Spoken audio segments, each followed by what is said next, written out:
আলহামদুলিল্লাহ আমাদের এই দুই ভাই আমিন টিভি ভিডিও দেখে আমাদের কাছে চলে আসছে। আর এই ভাইরা আসছে সেই ময়মনসিংহ ভালুকা থেকে। আর বড় ভাইয়ের নাম কি জানো? মোহাম্মদ আবুল বাশার। আর এই বড় ভাইয়ের নাম আপেল মাহমুদ। মাশাআল্লাহ, এই দুই ভাই আসছে, দোনো ভাই ব্যবসায়ী। আর এই ভাই নতুন ব্যবসা শুরু করছে, তার দোকানটা দেখছি আলহামদুলিল্লাহ, দোকানের পজিশনটা অনেক ভালো। তো আমাদের কাছে কিছু কালেকশন নিছে, ওই যে ওইদিকে কালেকশনগুলো বান্ডিল বান্ধ আছে। তো ভাই ভিডিওতে যা বলছি বাস্তবিক এসে কি তাই পাইছেন? তাই পাইছেন? যেই মাল দেখাইছে ওই মালই পাইছেন? রেট যা দিছে ওইটাই তো পাইছেন? কম তো পান নাই? মানে ভিডিওতে রেট যা বলি ওই দামই, একদম কোনো দামাদামি নাই, তাই তো? জি। এবার অনেকে আছে পরিচিত লোকের কাছে কম রাখে, অপরিচিত লোকের কাছে বেশি রাখে, এইটা আমার কাছেও নাই। আমার যতই পরিচিত হোক, বন্ধু হোক, আত্মীয় স্বজন হোক, তারাও যদি আসে তাদের কাছেও একই দাম।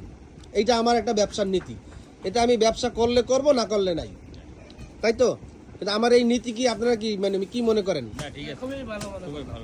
আমার যতই আত্মীয় স্বজন, হয়তো আত্মীয় স্বজন আসবে ভবিষ্যতে ব্যবসা করার জন্য, তাদের কাছে আমি 1 টাকাও কম রাখবো না। আলহামদুলিল্লাহ। জি।